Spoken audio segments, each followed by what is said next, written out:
Morning बच्चों। आज हम परिमेय संख्या के अंतर्गत पढ़ेंगे समतुल्य परिमेय संख्या। ऐसी परिमेय संख्या जो परस्पर क्या हो, बराबर हो और एक दूसरे के समतुल्य वो कही जाती है।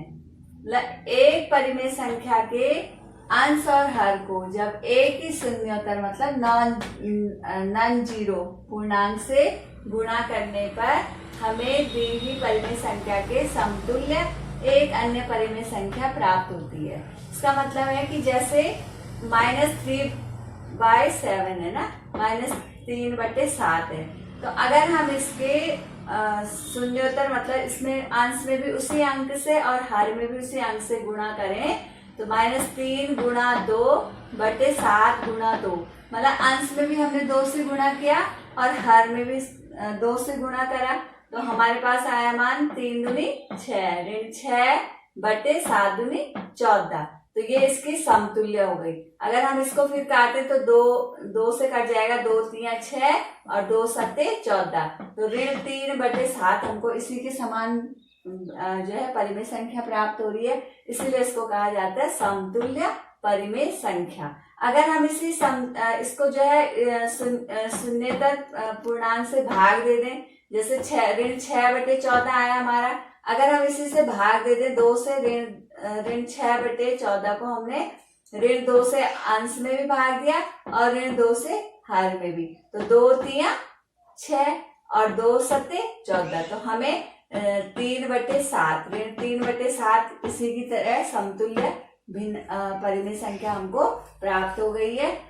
इस तरह एक संख्या रेखा पर परिमेय संख्याएं प्रदर्शित करना, तो जैसे हमें करनी है परिमेय संख्या यहाँ पर 4/3, 5/3 और 6/3। तो सबसे पहले हमने हर देखने की कितना है, हर में जितने भी अंक होंगे उतने भाग में इस रेखा को बांट देना है। 3 है ना, 4/3, 5/3, 6/3। तो यहाँ पर क्या है, हमने इसको 3 भागों में 0 से 1 2 3, तो यहाँ पर 1/3 3 भाग बना, 1 2 3 2, फिर 1 2 3 3, फिर 1 2 3 4 और 1 2 3 5, फिर 1 2 3 6।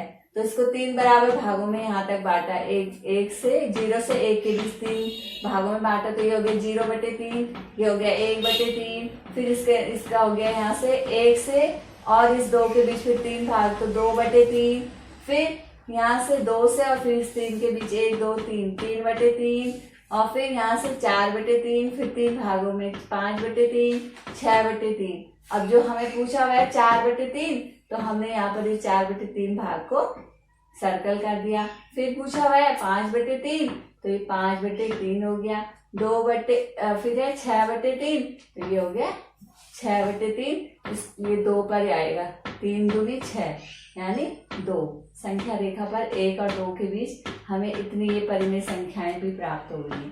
तो इस तरह से इसको दिखा सकते हैं, जितना अंश रहता है उतने भागों में इसको बांट देते हैं। तो निम्नलिखित संख्याओं को संख्या रेखा पर निरूपित कीजिए। अब ये संख्याएं दे रखी है 7/4, तो सबसे पहले हमने हर देखना है कि हर कितना है 4, तो उस संख्या रेखा को पहले हमने 4 भागों में 1 तक आने के लिए हमें 4 पार्ट बनाने हैं, 0 से लेके 1 के बीच 4 खाने, 1 2 3 और चौथे पे तब 1 आएगा।